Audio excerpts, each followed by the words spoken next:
Hey guys, today is January 4th. Happy New Year. I hope the holidays were great for you. Passionate, loving, caring, kind, full of laughter, joy, and peace. I thought I would do a video to start the new year out and to talk about a few things regarding transition, and it's a continuing thing. Transition is just continuing, and that's why I continue to do the videos, because I think of different things that I haven't said, or maybe I said a long time ago that's changed or whatever. But I also want to talk about just some personal things, what things that are on the agenda for me, what I'm doing for myself, my health, my mental health, emotional health, etc. So first of all, I'd just like to talk about how I am. No one might understand or might not be able to relate how I think and how I look at things, but I'll throw it out there just in case there is someone that has the same thing, thinks the same way, or is struggling because they think that way. So, real quick, one of the things I'm thankful for, of many, is the fact that I can look in the mirror and love who I see. I don't understand why we were born the way we were. I always try to analyze it and justify it and look at it optimistically, like, for me, the challenge made me a better person. It made me a strong person. Also, the trials and the hurdles and the hurt, the suffering, the pain, the sadness that came along with the gender identity, I've always tried to put in perspective the better side. Maybe there's a better outcome. I always looked at, well, like I said, I'm optimistic, so I never ever looked at myself as a victim. I never looked at myself like I never hated myself for who I was, what I was. And so that's how I basically survived in life. Was prior to testosterone, I had a good foundation of faith and hope, and that was something positive that came out of my upbringing. And all my prayers are always, I don't understand it, but I know that this is me. This is who I am. I'm not a bad person. I'm not a hateful person. I'm not an angry person. I'm just trying to live life and do the best I can. And so that was always how I looked at things. And then when I got hurt in life by other people, I felt that pain. I mean, I'm not going to sit here and say I was an angel. I mean, I went through the anger at a younger age, and I acted out in self-afflictions, and I broke my right small knuckle, pinky knuckle, and really jammed it underneath my other bones. Doctors said it was the worst boxer's fracture he's ever seen. I hit a telephone post, sober. I was just like, what the hell did I do? But yeah, so I wasn't perfect, but I always got through it believing in there's a bigger picture than what I see, that there's a reason for everything. I just can't believe that life itself, in all its imperfections. For example, every human is different. Every human looks different. Some are plagued with acne really bad at the teen years, puberty, and some are not. And so you ask yourself, those who are plagued with it really bad, what did I do to deserve this? That kind of attitude. And yet that's an imperfection. But those who don't get the acne at puberty, maybe they get the weight. Maybe there's other things that happen to, them in life that they're not so perfect. None of us are perfect is what I'm getting around to. So I basically just kind of handled myself that way. I always looked to not understanding everything at the time, but there was always a reason for everything. And so if you're out there right now struggling with, if you think you have gender identity, or you think you're gay, or you're in an interracial relationship and your family's against it, whatever the circumstance is, you owe it to yourself first to make sure that when you look in that mirror, you love that person.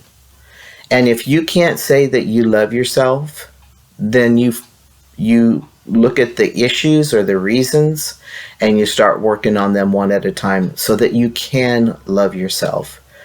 That pathway may not agree with society. That pathway may cause conflict within your family. That pathway might cause conflict within yourself because of your upbringing.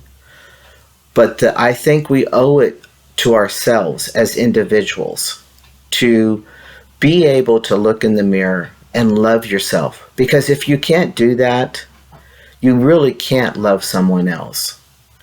And the reason why I say that is because I have come to understand that. Sure, we feel love and we truly think we love that person.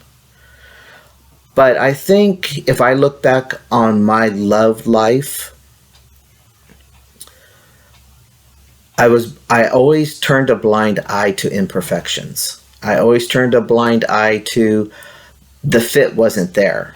But I was so desperate to be in a relationship or be loved that I tried to make it work. And eventually it never worked. And so, we can deny, and we can turn the cheek, and we can see blindly, but eventually it's going to catch up to us. And we're going to have to come to a point where we're honest with ourselves. And for, 50 years prior to my first tee shot, a little bit before that, because I started transitioning emotionally before that. But not understanding everything, not understanding what you are and why you feel so different than other people. I've reminisced about my childhood and how I was, and I remember certain times where I thought, why don't they see me the way I see myself? And, experiences like that. And then I look back where I almost got married to a gay guy, because it was great because there was no physical contact. And think of what we would have screwed our lives up doing that. And just a lot of things. I tried to date, but every time the kissing started, I felt like I was kissing the same sex, and that just wasn't for me. And so it just turned me off, and I couldn't fake anything. So that's why I basically went back to fulfilling my attraction to women. And so those are things I think about. And what I'm trying to say in a 8-minute message is, for 2022, look at yourself in the mirror. If you can't look at yourself in the mirror, start writing down the reasons why you can't look at yourself in the mirror. If you think you're too ugly, if you don't like your hair, if you don't see who you are inside, if you see the failure someone's telling you you've always been, if you see the failure you believe you are, for whatever reason it is, write them down. You take the easiest one first. Change the hair. Change the color of the hair. Change the style of your hair. Whatever it takes for you to like that hair when you look in the mirror, or when you see yourself however you see yourself in a picture or whatever. But do baby steps. But the first thing you have to convince yourself of, and really convince yourself, because this is a true statement, you are worthy of being happy and loving, and you are worthy of loving yourself and being fulfilled. So write those words down and put them on your mirror. And every time you start feeling that feeling of failure or disgrace because of your looks or whatever it is, look at those words. Build upon them. Rome wasn't built in a day, as they say. But anyway, that's my little reflection on how I handled my life and what I continue to do with my life. Second of all, I've struggled for probably since 1998. It started when my sister was murdered. It took us 6 months to identify her body, and we had to draw DNA for that. And in that 6 months, I was a new officer, and I was dealing with high stress, and so my cortisone levels really shot up. I started putting on weight, and then the Hashimoto's, the thyroiditis, hypothyroid, was found a year later, and I was told that what brings that to the surface is usually trauma. And I told the doctor what happened. He goes, yeah, that's what happened. He goes, probably the stress of you starting a new career and the hours, and then the trauma from your sister. So I didn't put on massive weight, but I put on more weight than I was used to, because I was always pretty good average weight. I'm big boned, so I always carried more weight than the average female my age, my height. But it was proportioned muscle-wise, and so I was never really overweight. Always felt overweight because my sisters are like hourglass shapes and only 5'2" and 5'3". So my dad once nicknamed me Horse, because out of the 5 kids, I was a horse coming in the room. So I never took derogatory to that. But anyway. So I put on a little weight, and then it kind of got a little bit more off and on, but I'd get a hold of it and try to maintain it and try to let go of my stress. And then I got on medication, and that subsided it. And then came along my injury. So my injury was in 2005, and they started me on cortisone pills, and then I went to therapy, physical therapy, and then I paid for acupuncture therapy, everything to keep me working. I was putting Tony through school, and we had 1 year left, and we were paying cash for it. So I kept working hard, and then I promoted and thought I'd get off the line and not have to walk so much. Well, yeah, that didn't work out for me too well either. So anyway, through all the medications, trying to manage my nerve damage from working and the plantar fasciitis, my weight just bloomed up.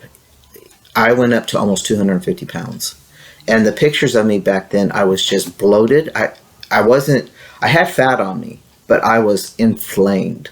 And I was red, always real red in all the pictures.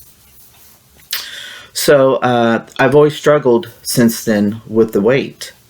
And when I got ready for my phalloplasty, I went to juicing, basically cutting meat down way down on the bottom of my diet, and eating a lot more vegetables and greens and that kind of thing. So I felt great and felt like it got me through the surgery. It could have been a mental thing, I don't know, but I felt really good. And then probably about 3 months after surgery, my body just started feeling bad again, and I started putting on weight, and I just didn't feel right. So I struggled with that for the few years, and I've got videos. I now talk about my weight in my videos, my allergies, inflammation. I don't know if, no, this won't show right here. It's like a balloon. That's inflammation from not eating good for the last 2 weeks. So, and you can tell in my face. I immediately show everything in my eyes and my face. So, like, I have a headache right now. You can see it in my eyes. But anyway, so for the new year, what I have done, and I talked about this, I think, in the last 2 videos, is I've transition to a higher protein, higher fat diet, I've actually started the 30-day carnivore challenge. And that means that I'm only eating animal products. So I bought some cheese snacks, liverwurst, because organ meat is the best thing for you. I don't like liver, but I do remember liking liverwurst on sandwiches, so I'm going to try it. Don't know if I like it. I do like heart, so I will pick up some heart and have that once a week. But I eat mainly ribeyes and New York strips. And yes, they're getting very expensive with the gas. Let's just put it this way. When I first started eating this way, slowly transitioning, the New York strips were $11.99 a pound. They're now $16.99 a pound. And so I also eat hamburger now, 80-20. I used to eat the lean, everything. I tried it because we have a package of it, grass-fed, and I couldn't stand the taste of it. So I've got 80-20 hamburger meat because steaks are getting very expensive. And I'll just snack on those kind of things. I bought some sugar-free, or zero sugar, should I say, beef jerky, and it's very good. So I've got those kind of snacks. Hard-boiled eggs. I eat eggs in the morning with my ribeye. And I'm full. Yesterday I had one of the key things. Oh, sorry guys. One of the key things they say is to make sure you eat until you're stuffed. And for a long time, I'd eat until I was full, but I never ate until I was stuffed. This time, I started eating until I couldn't eat another bite. So, for example, yesterday morning, I started on the 2nd. So yesterday morning, or the day before, I had 2 ribeyes and 2 eggs. And so I only got through 1.5 ribeyes. And so yesterday I didn't eat breakfast, and then this morning that actually kept me all the way through, and I had a few pieces of dry salami that has no sugar in it, and I was full, so I didn't need anything else. And one of my problems is snacking, because like I said, I'm in my recliner, my love seat recliner, about 3 o'clock on from the day's activities because of my feet. So you want to snack when you're not hungry. It's just boredom or whatever, something to do with your hands. So I didn't have an issue with snacking. This morning, or last night, I had, I take that back. The ribeye, 1.5 ribeye and the 2 eggs was yesterday morning because I was totally stuffed. And we got together with some people for Monday Night Football. It was the last Monday night. And they baked some chicken and knew I'm high protein, so they made sure there was a lot of chicken there. I tried to eat good. I ate 2 drumsticks and 1 thigh, but I was stuffed. And so this morning I woke up hungry, and so I had a ribeye and a hamburger patty, and I gave my dogs quite a few bites because I couldn't eat it all. And so that's how it's going for me. I'm doing this for my health. When I first started transitioning, the inflammation went down. I was feeling better. I could feel the difference in my clothes. And I told Tony, I said, I think this is what my body needs, not all the plants. And so then I did okay during Thanksgiving. I did partake in Thanksgiving dinner, but I didn't eat a lot of it. I had a little bit of dessert, not a lot. But Christmas Day, I just kept eating sweets. That's what it was. My birthday, they gave me cake, had a piece of that. And then because I'm a sweet-holic, I just kept eating sweets. All the chocolate we got from Christmas, I just devoured it. Tony doesn't like chocolate, so I get all the chocolate, and I have no problem with that. I love chocolate. That's my weakness.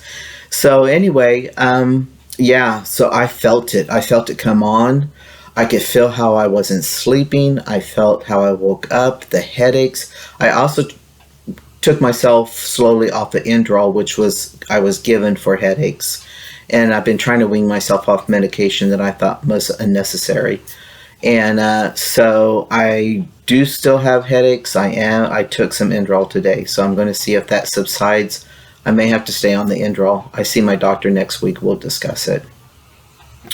But anyway, so yeah, so this is my second day, and I will do a video around the end of the month, the first of next month, and just kind of let you guys know and let you guys research it if you're searching for something to help you lose weight, but not just lose weight, guys. This is about health. This is about quality of life. If you're young and you have some issues, it's only going to get worse, because by the time you hit 40, 50 years old, the joints don't move like they used to. You slowly slow down. You can't bend over. You can't bend down. You can't kneel like you used to kneel. And so just check it out. Check out YouTube, Carnivore Diet. Check out everything. I watch a doctor and a couple health coaches, and actually a few doctors and health coaches and what they say. And yes, everyone's got a gimmick behind what they're following. But the madness behind the carnivore diet, the paleo part of it, is our ancestors, how our bodies developed through the years. It makes sense to me. And then when they talk about the plants and the chemicals and what it does to the body, and I start thinking, I always thought I was doing good having a protein shake in the morning, and we went all plant-based protein powder. But for some reason, I never felt, it never gave me that kick or anything. I always didn't feel, I never felt better. But I kept doing it, thinking I was helping myself. I stopped that and noticed in the mornings I had more energy and was able to get up and go faster than I normally do. And so, yeah, so I'm not going to go on about the carnivore diet, but this is what I'm doing for myself. Let's talk about mental and emotional health. I started my meditations again. There's an app called 10%. They do free stuff, and then, you know, if you want to continue on with them, it's $100 a year. I don't think that's a bad price if you can afford it. They teach, the kind of meditation they teach you is very relaxing. It's not something that puts you on stage. It's not those things that you see doing this and all, you know, like that. It's something where you can just sit for a few minutes, relax, listen to them talk. I really like the subjects they offer. Basic, compassion, you know, eating healthy habits, all kinds of things. Right now we're doing a challenge for, I don't remember what it's called.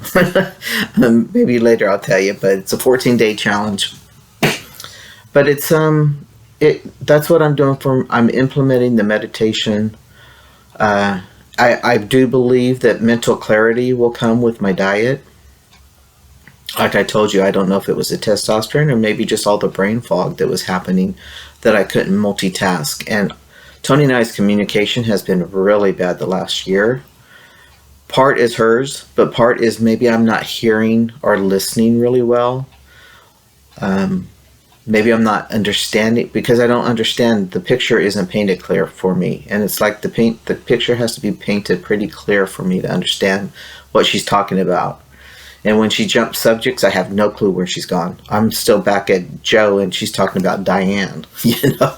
So, but I have noticed in the last month, and she's noticed along with me because she's told me this, that she can see a difference in my clarity and that I'm calmer and I seem to be listening more. So things can go on and you don't realize it, and you think it's the other people and it's actually yourself. Like I said, I do these videos, but I am not a perfect person. I will stand behind you and support you to encourage you to be a better person, because that's what I believe in. Every individual owes life to work on being a good person. If we cannot forgive, and it's been hard for me. I've talked about the political life. I have also done that. I've let that go because I want to enjoy my family while I can. And so this Christmas was really nice for us. Of course, we hadn't really gotten together since COVID, but even my sister made a comment, it felt like old times. And part of that's because of me. And it's because I let it go, and I sat around and I enjoyed the grandkids, the great grandkids. And anyway, I say grandkids, but they're my nephews and nieces and great nephews and nieces, but that's just how I describe them. So I think that's come along with diet. Right now, I changed thyroid medications. Got this information from a doctor online. He's a carnivore diet doctor, and talked about the generic that I've been on for 20 years compared to the name brand. And I will tell you, I was shocked that my insurance didn't cover it. For 3 months, I had to pay $147. And I was like, what? Tony told me, we will pay it if that's what makes you feel good. So I've been on it for a week or so. We'll see. We're doing labs in 2 months. See how it goes before I refill it. If I don't feel different on it, if it doesn't change my body at all, I don't see a reason why I should pay that money. However, that being said, I will skimp and save to pay that money if it makes me feel better and do better things for me. My thyroid levels, the last time I saw my doctor, I was in the middle of transitioning, so I was eating higher fat, higher protein, and still eating some carbs, like I was eating asparagus and Brussels sprouts, but just a little bit. And she told me that my thyroid was the levels were too low, which means,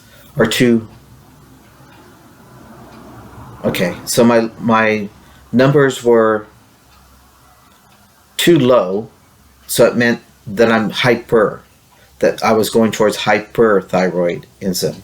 And so she said I was getting too much hormone, that she wasn't going to cut my medication down at that time, but she tested me in a month and it was still around the same level. So she cut me down, and that's before I asked her for this new medication.